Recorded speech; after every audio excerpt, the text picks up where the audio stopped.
You're a mean one, Mr. Grinch. You really are a heel. You're as cuddly as a cactus. You're as charming as an eel, Mr. Grinch. You're a bad banana with a greasy black peel. I like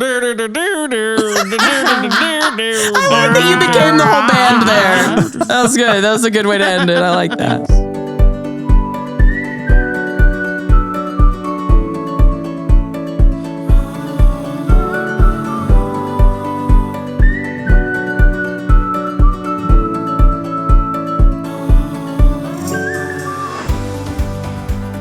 Wow. Another Christmas year, another Christmas special. Woo. Is this our Christmas special? One of them. Oh, okay. I guess we'll have to make him wait for the other one. Anticipation. Well, Merry Christmas, baby listeners. Welcome to The Book is Better. We're all in slightly different spots today, except Mom, I guess, because we are all in the same room, which is the best way to film the podcast. I'm just telling all of you right now. Welcome to our special on The Grinch. We have been very excited to cover this for you. There are multiple versions of The Grinch. We will be spoiling all of them. The audio book or physical book, which takes under 12 minutes to read, as well as the 66 special and a 2000 movie with Jim Carrey and a 2018 movie with Bumber Snuff Crumple Snitch. I mean, Buffalo Custard. I mean, what's his actual name? Benedict Cumberbatch. Oh, anyway. Yeah. So this is a great episode. If you want to listen with your kids, we'll just be talking about one of the most fun Christmas classics of all time. So as we get started and share a little fun fact, today's fun fact for each other is, what is your favorite Christmas special? Josiah here, you know me, brother, son, group. I love Britcoms. And there is this Christmas special I always like going back to called The Vicar of Dibley. It's essentially the last two main episodes of this 90s series. It was almost at this point 10 years after the main series had ended, but they occasionally did Christmas specials. Then there's this two-part like Christmas and New Year's special they did with Vicar of Dibley. All the characters came back and the main character finds love, and it might be like combined. It's up there for like the best Vicar of Dibley episode. Wow. So it really ended on such a strong point. Maybe we should watch that after the podcast. She married the head hobbit. Wait, No, the head dwarf. What? He was Thorin Oakenshield. yeah. The Vicar of Thorin. Dibley's not a fantasy tale. No, but the guy she married also played Thorin, the head elf. Yeah. I thought you meant like they added dwarves and stuff in the You mean- Vicar of Dibley. I mean, You mean in the these 90s. aren't real people? Oh, I Yeah. don't. That's in crazy. the 90s, it wouldn't have they been were all- bad if she married a dwarf. It would have. In the 90s, there were all sorts of hobbits around England, unfortunately. Nice. They got rid of them. My name's Donna, and I'm the mom and the wife. Let's see. Oh, gosh. Honestly, I'm kind of a Scroogey. So No. I am. I love Christmas more in the last 4 or 5 years than I ever have. No lie. So I don't have a lot of tried and true stuff. I do love watching A Christmas Story every year. And Die Hard, which is my favorite movie of all time and happens to be a Christmas movie. And if you dispute that, I will cut you. None of us would dare. Tim, I'm the dad and the husband of our interesting sack of characters. Did you just call us a sack? That's the worst possible word you would use. Listen, the Grinch used a sack to gather all of the presents, and Santa Claus uses a sack to give all the presents out. It's a very Christmas thing. How many times could we say the word sack in one sentence, says the mother you're of teenage saying boys? We're like a bag of sweet gifts in We your world. are Yes, a we bag are of sweet. sweet treats. We're- What a variety we are. I don't know if I have a favorite Christmas special. I'm Rebekah.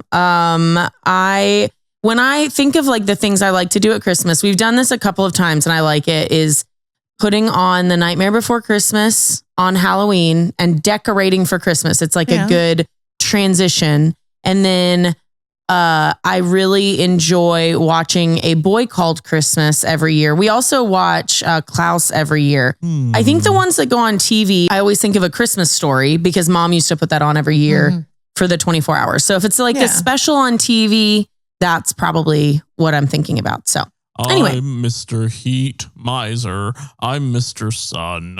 Is that what it is? Sure. That's What? another No, special that's none of us have mentioned. That's a Christmas. That's the Legend of Santa Claus or something like that. Ooh. The story of Santa Claus. The legend. Literally Christmas. Actually, I think our sack discussion may have diverted me. My favorite Christmas special is actually A Charlie Brown Christmas. I love it. I was 4 years old when it first came out, so I don't know if I got to watch it.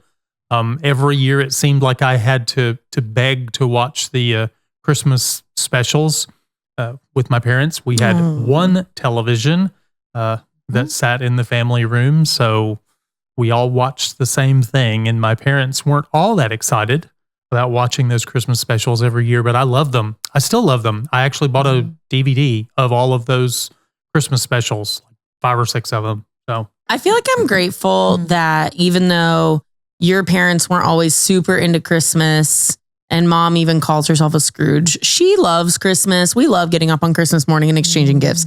But I am glad. I don't know how much Josiah celebrates at his own house. Do you decorate and do things or ish?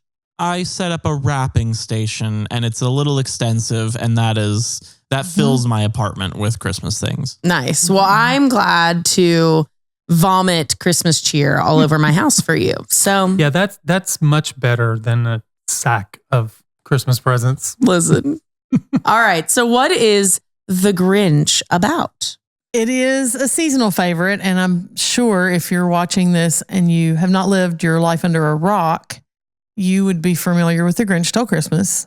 It is about this kind of curmudgeon-y little fellow. And now that I'm thinking about telling the story, have we ever determined if he's an actual being, like what he is? He's just a made up. Dr. Seuss's characters are made up. Yeah. Well, the They're made Who's up on aren't purpose. human. They're not. No, I mean they're made up not to be people. I know what you meant. Or I know what specific you're laughing. animals or any of that kind of stuff. They're just like, there's creatures. but he's got a dog. I think I'm just he saying, seems he's like not a Who, a different kind of Who from Whoville. I hate to ask about the Jim Carrey movie, which I did not rewatch for this. Is that the movie in which he is explicitly an evil Who? Okay, Yes. because I think in the other ones, it doesn't say one way or another.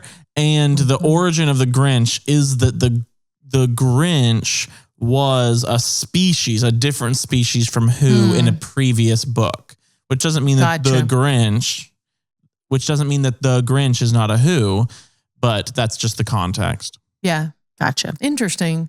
Well, in the How the Grinch Stole Christmas, he lives up on a hill outside of Whoville, and he's very frustrated because they are Christmas on steroids, and they love it, and the celebrations are everywhere. And regardless of whether the books and the movies, this is all the same. They portray this amazing Christmas celebration.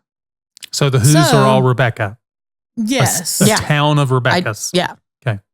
Yes, but in Whoville and not Rebekahville. So he devises this grand plan that he's going to steal their Christmas, and he uses his dog Max, and they go down to Whoville. They go through the houses. They take all the presents. It comes in different iterations of how far he goes, but decorations, everything. He just tears the town apart. He's full of joy, knowing that he's destroyed their Christmas. Christmas morning comes, and he hasn't stolen it at all, because the people in Whoville are all very Christian. They're very Christian. Yes. That's it. They understand the real meaning of Christmas. Yes. And they do something that I can't imagine anybody in commercialized America does outside of probably a handful of somebody. But they're all excited because Christmas is in their hearts. It's love and joy and sharing and family. It's the season. It's not all about the gifts. He sees their hearts filled this way, and it begins to touch him as well. So he starts out with a heart that's 2 sizes too small, and he ends up with a heart that grows 3 times larger and doesn't explode into a heart attack. It actually fills him with immense joy. Yeah, I told you, I'm a little Scroogey. And that's why I made you read this. Yeah. And so all the iterations of this, books, films, television specials, and all those things end with the Who's gladly receiving him into their world and enveloping him in their love and changing his life. And so it is a great tale to be told. And it really has amazing meaning, honestly.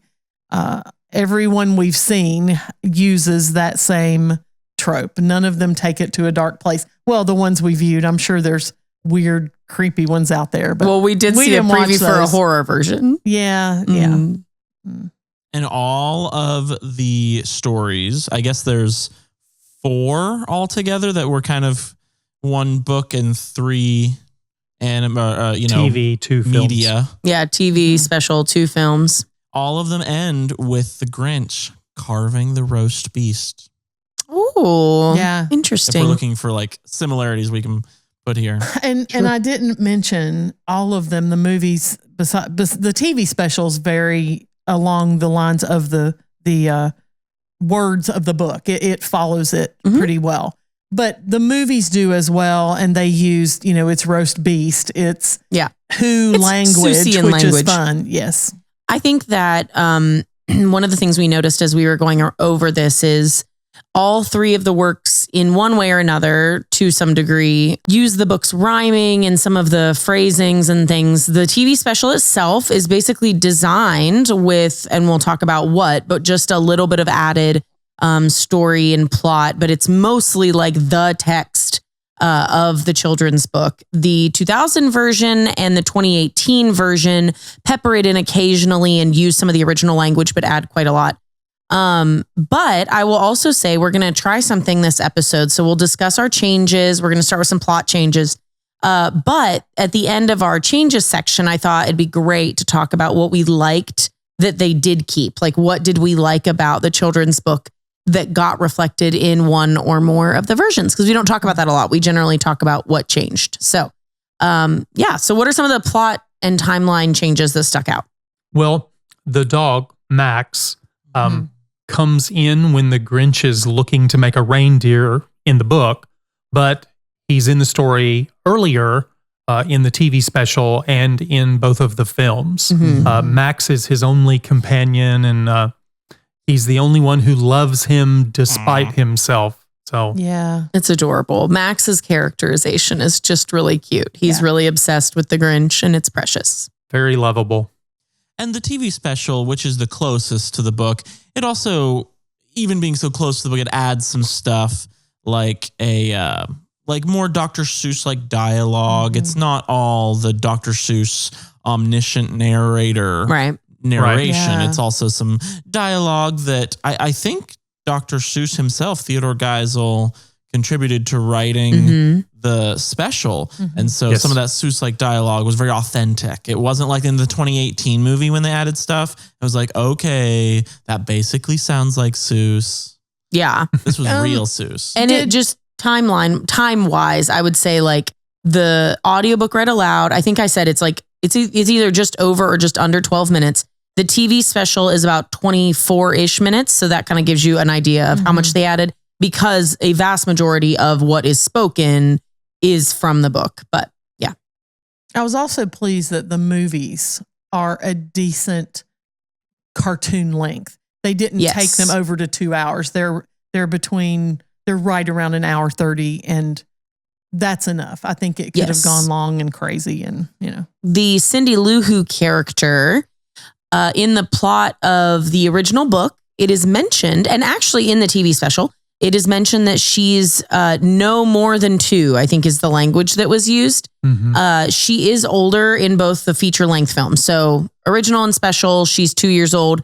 But in both 2000 and the 2018, she's a little older. She's still like elementary school age, but she is given a lot more agency and like affects the plot a lot more. Yeah. And so that stuck out to me because I was like, in the TV special that was like using the book, you don't see any parents and you see a bed with like 5 kids in it. She's the only named one, and she's like the only named who in the entire story.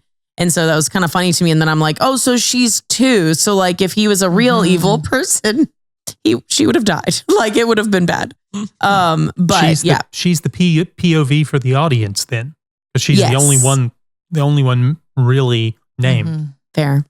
Now the TV special does add a lengthy section of the Grinch and Max getting down to Whoville. It's fun. It was fun. I thought they did a good job with it. It wasn't, again, it didn't seem like a silly ad just to buy time, but it was fun as he travels down. And actually the movies too, right? They all have him pretty far up that mountain that it's a trek down there. Yeah. It would have been strange to add a ton more dialogue and stuff, but it's really fun to see it on screen and how they figure out like, what his sleigh looks like and how the mountain is shaped and all that stuff. Well, in the TV special, Cindy Lou Who is introduced when the Grinch removes the peppermint sticks from all of the children's hands as they sleep in that bed that Rebekah was talking about. Sad. Then she wakes and meets the Grinch when one of the ornaments falls from the Christmas tree as he stuffs it up the chimney, or chimbly in the book. Which is so cute. Yep. And in the 2018 animated film, we meet Cindy Lou Who completely separate from the plot. She's Definitely. she's running through town or something. She's doing a little sledding across this way. Or is it at her house because we are with the mom first? I think we see her getting all ready because her mom comes home. Isn't the first real interaction when she's saying, I'm going to go to the North Pole, and her mom's like, see you in a month. And she's like, it takes a month. So I think that is how it works in that version, if I remember correctly. That's right. I will also say, just an added plot thing in this same vein. So in the TV special, in the book, the Grinch removes the peppermint sticks, from their hands as they sleep. It's so sad. In the 2018 version, I thought it was so cute that they use Cindy Lou Who. They actually have her capture the Grinch. That's how she meets him. Like, she doesn't wake up because he's doing something. Girl she power. is actually like the one who catches him, which is adorable. And it's so that she can help her mom. She wants to ask Santa to help her mom out because her mom is really sad. I liked the things they did with Cindy.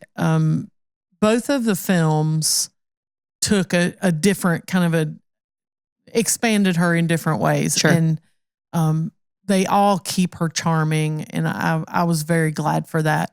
I'm never sure how I feel when you take a classic and change it to such a point that it doesn't even resemble the original. Sure. And I know you can do things and be creative and change styles and update stories or whatever. But also in the 2000 film with Jim Carrey, they add this romantic backstory for him as the Grinch, where he was ejected from Whoville and it caused his problem, which causes him to fight against Christmas. I get this. I get it was a conflict and all that. I don't know how I thought about it. I guess I didn't hate it, but it didn't make me go, oh, wow, what an amazing ad. So I guess I'm kind of, Each of the films has a different take on how he came to be away from the Who's. Jim Carrey's Grinch is Elphaba. Oh, yeah. Right. He just starts, Say more. the Whoville and I. Yes. We didn't mention specifically, but you just said it. The other works give him a reason for being. It was like in the original book and the TV special, he's just like, this is who he is. He hates Christmas. He's evil, blah, blah, blah.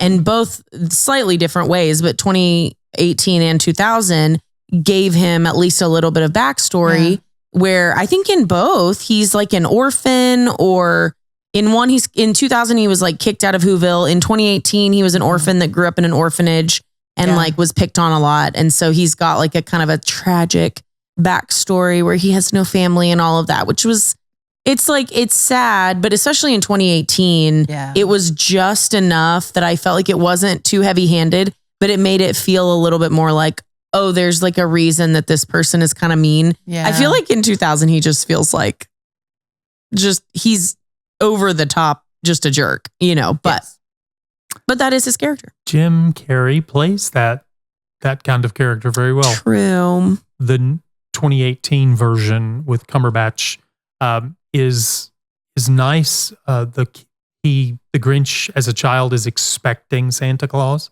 and then he discovers nobody's coming because nobody comes at all, and he's all alone. So I could see how that would work, and I agree, Rebekah. It's just enough to give it some stakes, but not take it over the top. There's this place in the original book that says the Grinch heard the Who's singing after he stole their presents, and that he waited up on Mount Crumpet for 3 hours puzzling what to make of it. It's a little much. I was like, I believe the ending is that he gives them back their Christmas, which is not the important thing, but like, does it really need to take 3 hours for you to figure this out? Get them back their stuff. I'm not entirely certain this is true, but I think that was the only line removed from the book for the Christmas TV special. And then they did add a couple things like we talked about. But I think that that's the only thing that they specifically changed, which wouldn't surprise me. I think is a good change because it just is like, why do you need to do time passing for 3 hours? Like, it's not that funny. It's cute in the book, but in the films and things, I think it works better not to have because he goes and he thinks and he thinks and he thinks different things, right? Yeah, I think in the special, they probably saw, they would lose interest if we went too long. Also in the book and TV special, which I thought was kind of interesting, the Grinch, as in the movies, lives on the edge of Whoville, or like very close. But in the original, it was not clear that the Who's in Whoville would actually have had any idea that he was a villain. Like, there was no fear of the Grinch or whatever. Right.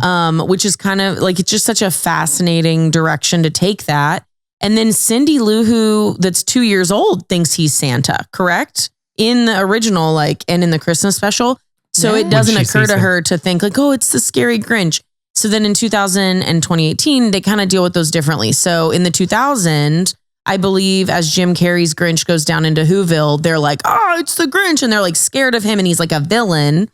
In the 2018, he just seems like this crotchety person that people ignore when he goes into town. And then there's just one guy that's his best friend. Like, so I think it's kind of funny that like he's not the villain, except in like, I saw the 2000 version more than the Christmas special growing up. So that was like in my head as the Grinch's story. And so it was funny kind of going back and considering all of this and going, oh, they don't actually treat him like a villain. Like, it was such an interesting change. And yet Cindy Lou Who doesn't recognize him in his Santa garb. I guess it's like Superman. I guess. Yeah. Sorry, kids, if you still believed that Superman was not Clark Kent. I'm sorry that we broke it to you. Yeah. I'm sorry, Dad. Are you serious? Yeah. But I think my pick of those would be the 2018 movie because they weren't afraid of him. They just saw him as this negative guy, but then he had the friend. Was it the mayor that was his friend, right? No, his friend was just one of the people. He just is a lumberjack guy that lives on the edge of town. That's right. And he's just super positive. It doesn't matter. And I really loved that because we have those people in our lives that are, not happy-go-lucky all the time. And it's not that you're afraid of them. It's that, everybody needs a friend. even if they don't want it, he still had that friend. So I liked the way they handled it. In the 2018 film, as he passes by Bricklebaum, he says, and he thinks we're friends. Yes. And the guy just treats him like a friend. So that helps.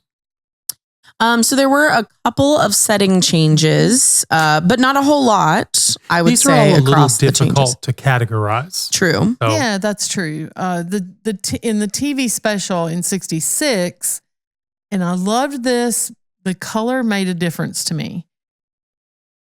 When he went down as Santa, pretending to be Santa, and taking the sack of gifts. Here we go. In the TV special, it was gray. And I thought that was amazing because it says a lot about who he is. He would not even think about the fact that a gray bag would not be holiday and festive and all those things. So I really noticed that, and I don't observe a lot of things like that, but that one really stuck with me. One of the things in the 2018 film, they lengthen the Grinch's preparation time for the heist. He goes through making the clothes, which is in the book and in the original special, but they lengthen that time. There's a lot more preparation. He goes through all sorts of things. Oh, and the moose or whatever. Yeah, he's not sure what he's going to do. And then they add the extra characters as well. So I like that. I thought it was fun. It added things to it without seeming like it was just adding time. It wasn't too long. It made him a little more relatable because he was just like, I'm on a mission. I want to make something happen. And then he kept running into funny little things that happen. It's very much a la Megamind in terms of the way they make the villain somebody that you kind of want to root for. Because it was kind of cute, spending that time with it. So I think it did a lot for how you feel about the character of the Grinch. Yeah. Mm-hmm. And of course, the conclusion of the Grinch's character is a little different. In the 2018 film, there's an added outro denouement where the Grinch, after he carves the roast beast, which is the end of the book and the special, and kind of the end of the 2000 movie, although I don't remember the concluding seconds of that off the top of my head. But the 2018 film concludes with the Grinch using his mechanical genius to steampunk Cindy Lou Who's mom's life easier. Okay? That's the way. I think I understood what you just said. Cindy What is Lou, her name? Her nom is Donna. Her name is Donna, and she is Donna Who, I suppose. She's a single mom of Cindy Lou. And in the 2018 version, she has 2 little brothers. Again, very Megamind. He's an inventor and all of those kinds of things. But it was kind of cute because in the 2001, he had invented a bunch of stuff similar to how he does in the 2018 animated. But it wasn't really resolved that he used that for the greater good. And so it was so cute in the conclusion of the movie. They actually used that for him to become not just someone who had a good Christmas one time, but a good person, etc. So I loved that. Well, there are some characterization things too. Like I said, this is a little difficult to categorize some of these things. Each feature-length film adds additional characters that are fully fleshed out. They expand the plot. They give them a little bit of backstory. In the 2000, I think the mayor and there's another woman in that one. Is it the mayor's wife? Maybe the mayor's wife. I want to say it's his wife. That's part of the characters that are mixed up in why the Grinch is out of the town. In 2018, some of those characters are his friend and the mayor and some and different Cindy's people. friends. And she Cindy's has mom and Cindy's friends, right? Whole crew. They give that a complete story arc for her and her friends. Yeah, I think that they did a good job making it feel in honestly every iteration, both feature length in different ways.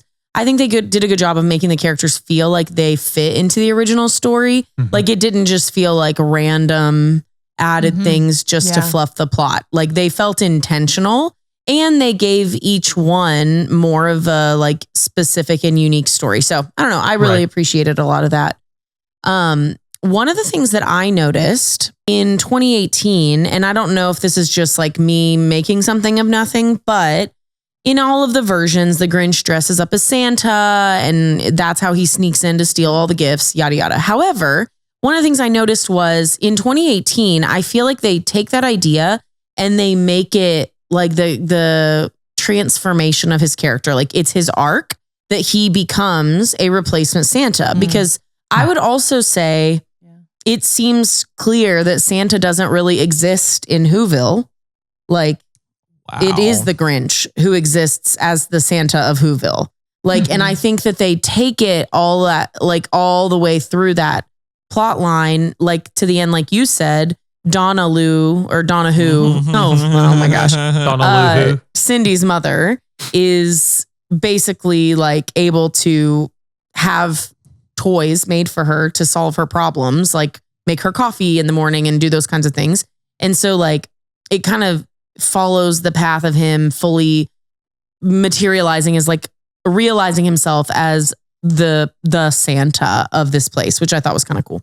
Besides Benedict Cumberbatch's voice as the Grinch, we also have Kenan Thompson, who plays the Grinch's lumberjack friend Bricklebaum, and Angela Lansbury voiced the mayor.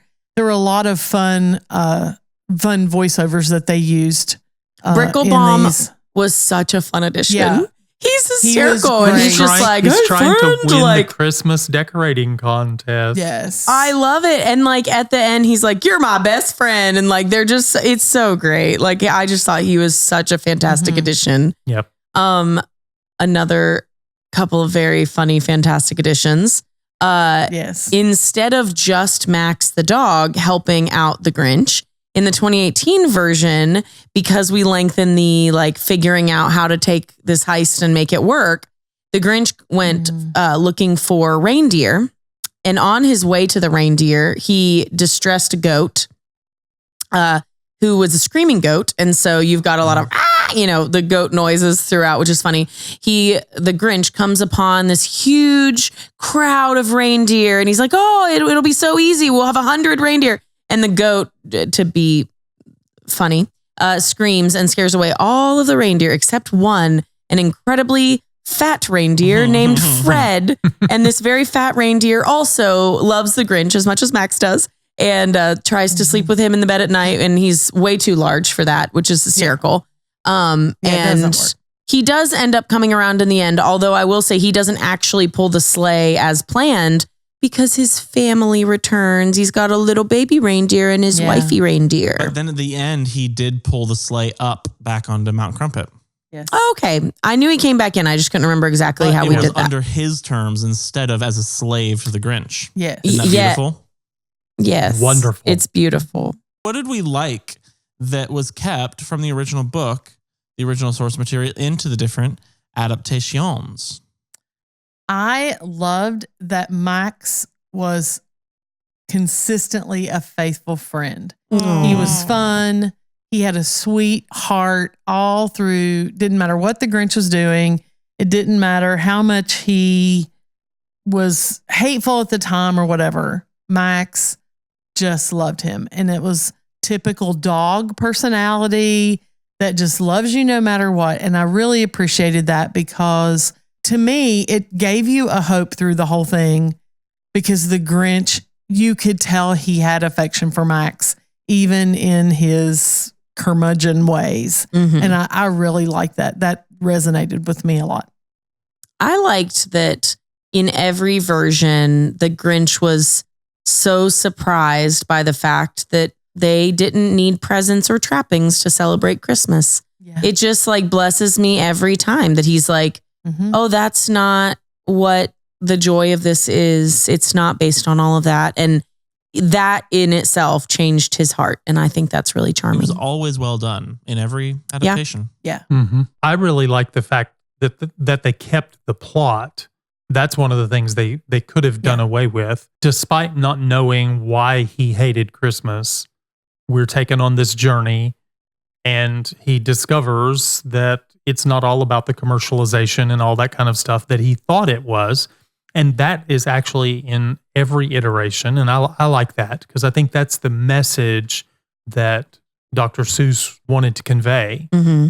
So I'm glad that they kept that. They could have done a lot to really, really change it if they wanted to. I like the anti-Santa thing. I like that Cindy Lou, who has such a small part in the original. It's a small book. Yeah. Like she has such a small part in the original book. And I think that even with such a small part, when you read it, she is the human-esque heart of the story. And accordingly, all of the adaptations kept her and expanded her role. The TV special even, expanded it a little bit, having her more at the end. And with the candy cane bit. Yeah. But Cindy Lou Who is always with the audience. It's the Tiny Tim for the audience. Sure. Yep. The Cosette in Les Mis at the beginning. I would say related to that, I also love that every version ends with them inviting him in. Like it's not just, oh, we love Christmas. We think you're a jerk, so please don't come, which is like the way that most human beings would respond. But in this fantastical world, they genuinely are like, hey, if you'll be with us, we'll have you. You can dress the roast beast. So nice. On we go into what kind of cash cow this became. We go from good hearts and spirits down to the bottom line.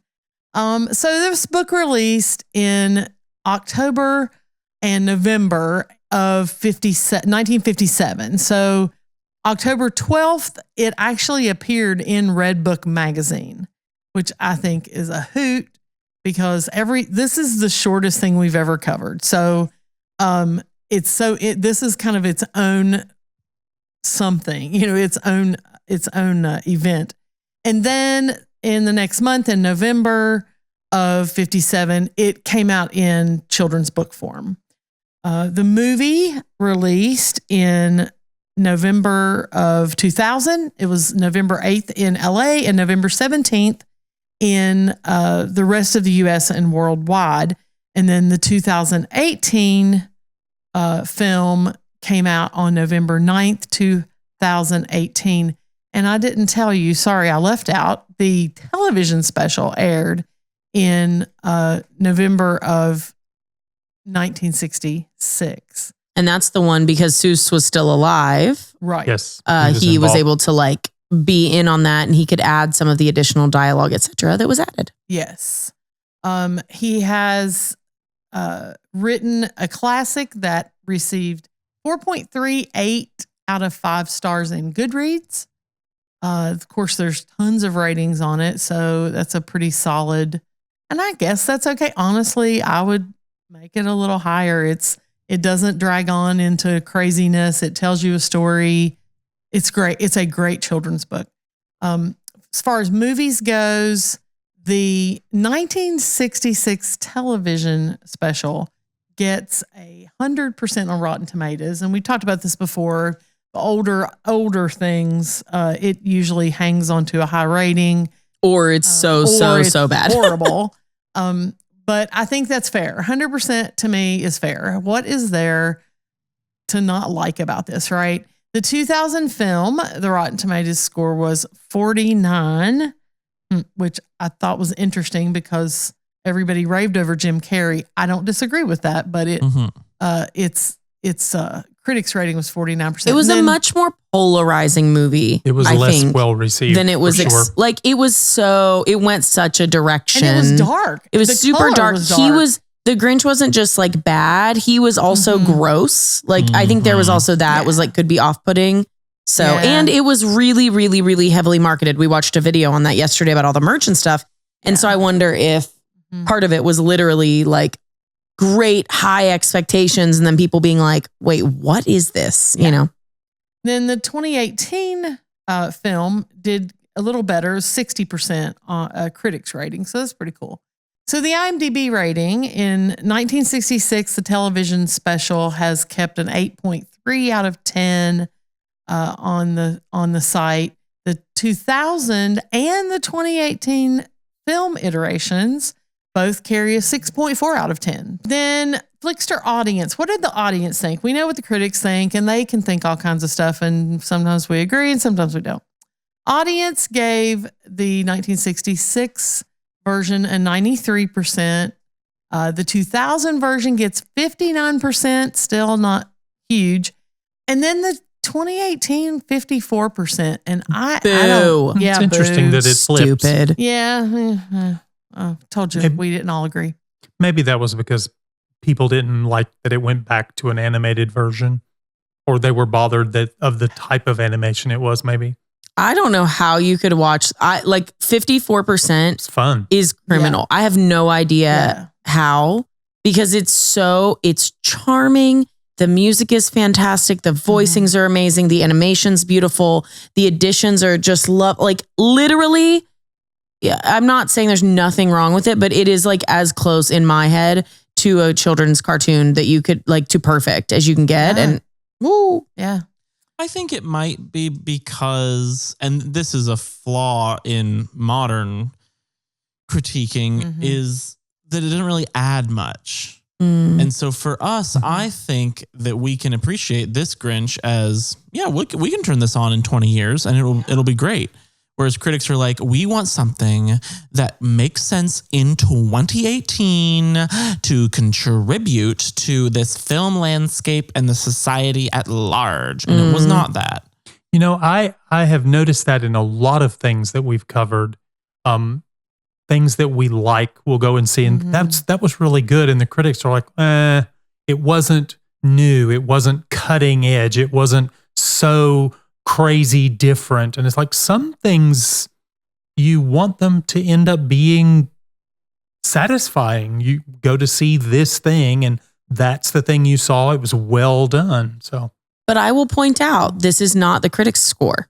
The critics' score was 60%. And typically for movies that are pretty decent, the Flickster audience score is a lot of times 15 to 30% higher than critics who tend to be a little harder on it. So I think part of what shocked me is, how is the audience scoring this at 54%? Because I don't feel like they're the people that should even be thinking about, it's not contributing uniquely to the landscape of whatever. To me, it's a lot of times audience review bombs are usually because something in a film is offensive to them or something. But I don't know. I will say one thing. It was the first of all of the iterations to use overtly Christian symbolism in Christmas. True. They use some traditional Christmas songs, which are missing from all of the other ones. Yeah. They made Seussian kind of carol sounding things. But the 2018 film actually used some overt references, and maybe some of the audience were bothered by that. Maybe they liked the Grinch Stole Christmas because it had nothing to do with Christianity. The production cost of these shows, we'll start with 1966, was $315,000, which was a kind of a lot in 1966, I would think. In 2000, they spent $123 million on Jim Carrey's version. And then, 18 years later, they decreased that back to $75 million. What happens when you do animated? Is that the animation would do that? Illumination is kind of famous for its cost-cutting measures. So total for everything these made, and I just have for the two films, the television special didn't really have budget box office numbers, right? So the 2000 film made grossed $347 million. The 2018 film, $539 million. And that one is the top Christmas movie box office take ever. That's wild. I'm happy with that. TV Guide ranks the original television special as the number one holiday special of all time. And I would agree. There's a lot of great things out there. Yeah. A lot of fun things out there. But I think the purity of the story, we've been it's coming out of us, right? We've all kind of voiced it, is just, I think it earns that rating. But have you seen the Vicar of Dibley Christmas special? I have several times, I love it. Well, there are a few interesting bits of trivia that we picked up. When How the Grinch Stole Christmas first aired on December 18th, in 1966. It was sponsored by someone that you've probably never heard of because they only sponsored it the first year and then they were gone. The Foundation for Full Service Banks, which, was just really strange that, they sponsored this really big thing that became the number one holiday special of all time. It did not work out for them as a marketing themselves ploy. Have disappeared. So funny. And there was something that mentioned like those clips where it mentioned the sponsor had to be cut out of each iteration when it was replayed again later. Yes. Chuck Jones, who was a mid-century animation legend, was the co-director and co-producer of the 1966 TV special. Ted Geisel, aka Dr. Seuss, wrote all the lyrics to the song for the TV special, with the titular song making its rounds during Christmas ever since. And I can't imagine anybody who has not heard "You're a Weird One, Mr. Grinch." Yeah, I think it's "You're a Mean One, Mr. Grinch." Do I know it? I love it. Yeah, that too.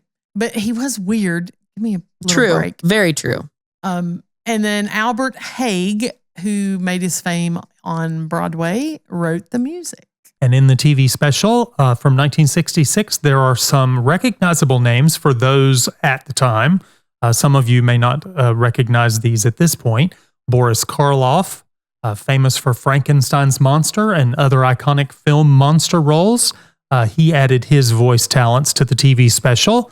He was actually the only one who was credited at the end of the film. But there were other voice talents. June Foray, who is said to be, some people have said she's the Mel Blanc of women, but reviewers say actually Mel Blanc is the June Foray for males because she was so famous for the vast number of characters that she voiced.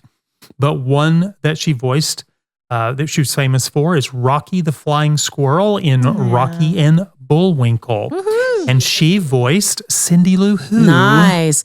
Also, who is Mel Blanc?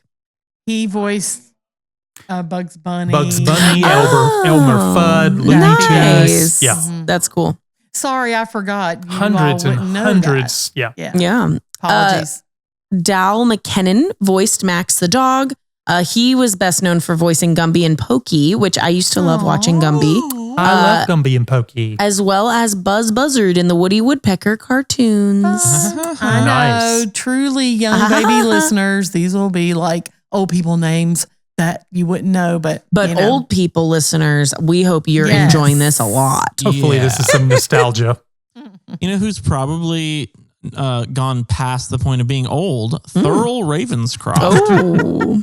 Added his bass voice to the oft-heard "You're a Mean One, Mr. Grinch." He was also the voice of the original Tony the Tiger. Hey. Fun. You know what Thurl Ravenscroft's last words were? "I'm not feeling great." I'm sorry, that's a Norm Macdonald joke. Oh my goodness. Because Thurl was not credited. A lot of people believe, including myself until yesterday, that Boris Karloff sang the song, but he did not. It was Thurl Ravenscroft. Wow. Tony the Tiger himself.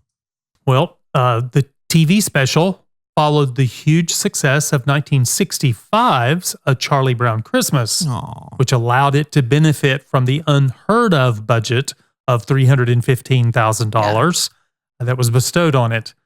That was 4 times the budget that was used for Charlie Brown the year before.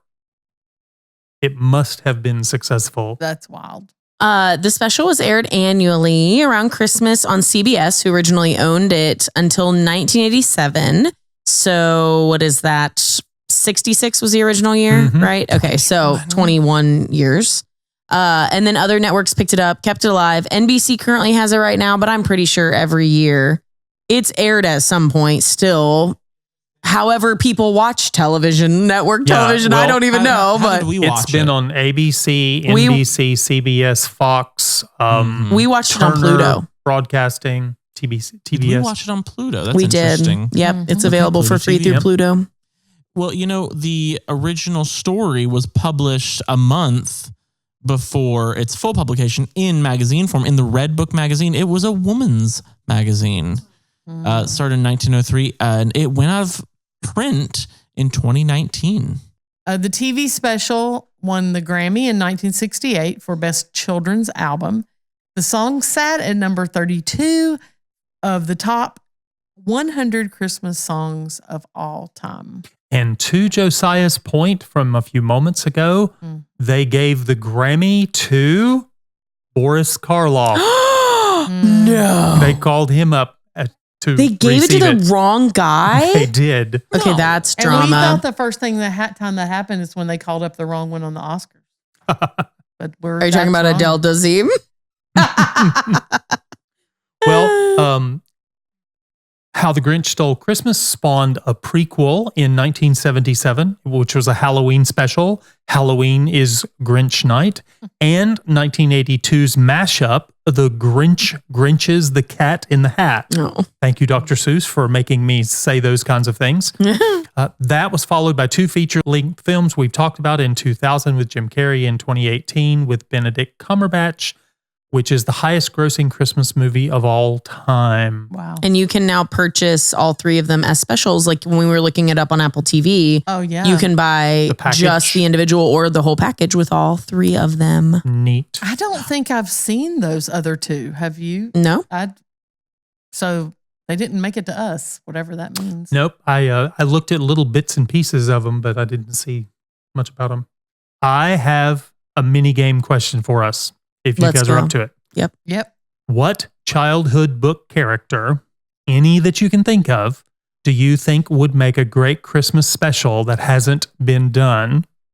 I named several that you probably wouldn't pick, like Care Bears, Transformers, Little Engine That Could, Dick and Jane, Jimmy Neutron, Fairly Odd Parents. But what do you think would make a really neat Christmas special? All right. I'm salty about that because the couple I thought of you put in there. Well, I just can thought those name might that not. You could still You choose can them. choose one. And Can some it be of them book or have- book and movie? Because you named some that weren't books. So I want to make sure if I want to do a movie, Sure. I can. Okay, great. Characters. It's a character. Okay. I said book character, but maybe I should have just said childhood character. Okay. All right. I'm going to go first because I'll get the salt out. My original thought was Dick and Jane because I thought that'd be funny. Those little primers. You guys didn't have Dick and Jane primers. Oh No. my gosh. So Dick Dad had and a red ball. Dad and I learned to Jane had read Dick yeah. and Jane books. And they were 2 little friends and they had a little dog. Was it Tippy? Tippy, I can't something like remember. that. And there was a Tippy-Canoe. ball and it was first Tyler, too. grade. It was first grade reading primers. See the ball roll. So that would be interesting. Of course, they would find it interesting. People that are 100 years old. just people that are So since not too far from the nursing home. So yeah, since we could do it at the nursing home. Oh my God. We I'm That's trying it. not to put you in a home. Josiah could write the play. Yeah. Yep. Wow. Yep. Who knows nothing about it. But since I realized that probably would be too dated, then I thought I have a perfect one since you said it could be a movie. The Jaws shark could go into Amity and he could go in and take their Christmas from them. And then he could he could swim out in the ocean laughing with the bags. With I don't think it had to be a retelling of the Grinch. Yeah, I that think you one- just that said one a might get a- Christmas story. That one might get a But it's copyright not a infringement. retelling of the Grinch. It's what would make Oh, a great it's- Christmas special. Right. But he And would he still would- steal their Christmas. He would be carrying the sack of toys off into the ocean, and all the people would be standing on the shore going, "We don't care. Take our gifts, you dumb shark." Yes. Baby shark. And you know, Not a baby. and I think it would be really cool. I think it would be really cool if like some of them I think If you some may of have them- lost it. had like a separate arm or something. But they were Do you still all think happy. would make a with- great Christmas special? But They're like, yes. it's okay. I still love Christmas. I still love. It's not about my limbs or the toy. It's not about my. it's There's not about my something limbs or about the the one of us that is the most Grinchy being the first one to choose. Because ones will be more more remembered. After the last ones will be more remembered, and everyone will forget. I thought it was great. If we do them. Well, okay, let's try this. Beat me then. okay. Go ahead. I was just going to say the characters from Inside Out because they could walk That's her, the main great. character, through the process of like what it feels like to realize that Christmas is more than just about getting toys. Cause like there's always kind of a point that you realize as you're growing up that it's like, well, if I get lots of awesome presents under the tree, that's great. But actually there's more to this. And so I think that could make for a very touching Christmas film. I had a great idea. Captain Underpants would be Yes. the best Christmas Clever. special. Yes. It would be so funny, silly poo-poo joke. That sounds like the most original idea that only you ever suggested. Yeah. Yes, That's and fantastic. His mom could sew little Christmas bows around the band of his underpants. About around the bands of his Y fronts. Wow. Before we just jump over the cliff in a moment, I would like to see a Paddington Bear Christmas special. Okay, so let's chat about our final verdicts. I don't mind going first. I loved the 2018 Grinch, and I think the original Christmas special is lovely. I also think the children's book is lovely. I would probably say in this case, the film is better for me because again, I'm just thinking of like, what am I going to rewatch? And the book is so small, like it's so short that I don't get a lot of like rereading out of it, I guess. Mhm. And so I love the 2018 especially. And I think that the 1966 special is just such a classic that I would want to share with my kids and like put on at Christmas time. So probably film is better. I would rate the book. I mean, it's a wonderful kids book, like 9 out of 10. So my ratings probably are not going to necessarily align, but I would say the 2018 version of the movie, I would give like a 9.5 out of 10. Like it makes me so happy in my heart. I just was like grinning from ear to ear the whole time we watched it. 2000 with Jim Carrey, I would say like 6.5 out of 10. It's a lot of fun, but the gross stuff really like, I like it. It's off-putting and distracts me from the story a little. The original special, I would give like a 10 out of 10 because it's perfect for what it was and what it was supposed to do. So my ratings don't necessarily align with what I said about, is the book or film better? Because I think the 2018 film, personally, I like the best in terms of like rewatchability. So Yeah, I'm about there with you. Book for what it is, 9 out of 10. Don't know why the Grinch had to wait 3 hours to have this realization. And he was white instead of green. Fatal flaw. So let's say 9 out of 10 for the original book. And let's go 10 out of 10 for the special. And the 2000 Jim Carrey version, from what I remember, it can have a 5. It can get a 5 out of 10 for me. Fair. It's just so ugly to look at and experience. Yeah. And it's high energy, but it is that late 90s, early 2000s aesthetic of let's make a kid thing into a live action thing for the whole family. And there's so many of them that just make me uncomfortable. You remember the Dinosaurs TV show? yes. Oh, yeah. That makes me Definitely. uncomfortable in a similar way. And I think the 2018 was a huge improvement. So I'm going to go back to 9 out of 10 for the Illumination film. It might be my favorite Illumination film. I want to rewatch Despicable Me. I think they usually do like, yeah, that was an okay type film. Most of their films were like that. So I'm going to give it to the TV special without an asterisk of 10 out of 10. It's just a perfect Christmas special that I think we'll be watching in another 60 years. I am very similar to the two of you. I felt like the book was sweet. Not that I may not go back and read it, but it would be lovely to read to children and just appropriate. It's just good. It's feel good. Then the special, I don't know how many times I've said this before, or maybe not too many. I don't like animated films in general. There are a few that I've enjoyed and I've had a good time watching, but I'm not just going to go, oh, let's go see it. It's the cartoon version. So it was one though that I could watch again and I could enjoy again. So I really, really had fun with it. So 10 out of 10 for me. It's a good length. It doesn't drag on and get weird or, they don't try to mess with the original article. And I think that was great because the original article is really cool.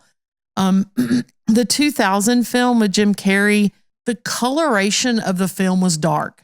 Yeah, because we watched the two together. It made everything in Whoville look dirty. Yes, even though it's supposed to be this bright, fun, super Christmassy place. You know what I mean? And so I think that threw me off for sure. Yeah, and I felt like when you said you thought it just seemed dirty or whatever. I thought about him pulling on his Grinch pants.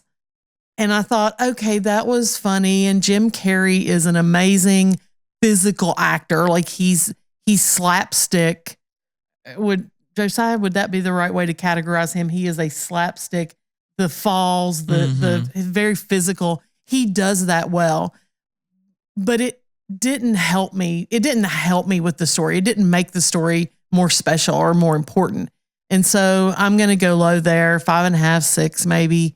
The 2018 film, honestly, I remember seeing it. I remember liking it, but I didn't realize it resonated with me this time when we watched it in prep for this in a great way. I want to see it again. I enjoyed it. I mean, easy 9.5. I thought it was great. I enjoyed it, and I'm really glad we covered it. I've had a great time talking about it. We've laughed a lot. We've had, we've discovered new things about it, but we've also remembered the warm, fuzzy feeling it gives us. So I enjoyed it.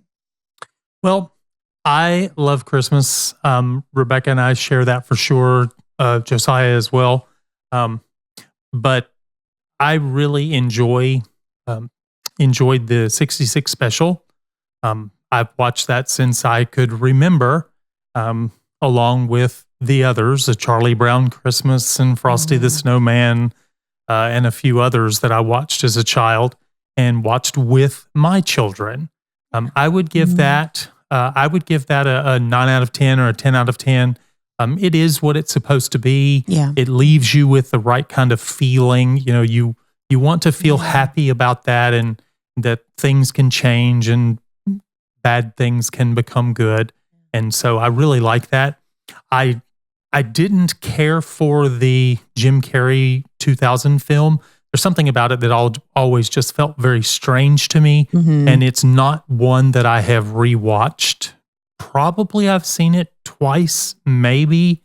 But the 2018 Cumberbatch one, I think it has the same feeling that it leaves you with. It's just, you just feel good about it. It feels good to watch. And even when the Grinch is trying to be bad, you see that there's still good that he's trying to push out. He's trying to push aside. And so I would give that one an 8 out of 10. I could watch that one again without any problem. So I really enjoyed the book. For what it is, I would give it an 8 out of 10 as well. It's very short and very quick, but I think that there's been a lot of improvement on it, some from Dr. Seuss himself with the 66 special, and some with others who've taken up the mantle and said, let's do this justice. Let's do a really good thing here. So I enjoyed them all. Awesome. Well, if you are still searching for your gift idea for the Book is Better Pod crew, you know what to do. Leave us a review. Oh my gosh, that rhymed. I did not intend every time. I didn't intend for that. Was totally on accident. Oh, it was a very Seuss, Freudian slip. Very Seussian. It was a Seussian slip. Yes. Well, if you don't have the time to leave us a review, maybe subscribe on Patreon. We're live there now. Got lots of fun rewards for you. as part of a free or paid tier. Free tier is a great way to just get notified every time we have new episodes. We also have a free Discord that you can join at the link in the episode description. We're pretty active on social as well. So follow us anywhere at Book is Better Pod. But thanks just for listening. And from all of the hosts to you, Merry Christmas. Merry Christmas. And a Happy New Year. Yes. Aww, I love it. Bye.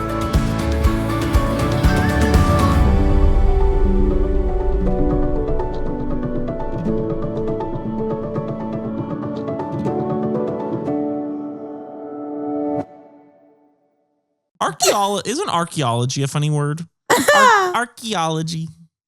Oh my gosh. I was thinking about that today. Wow.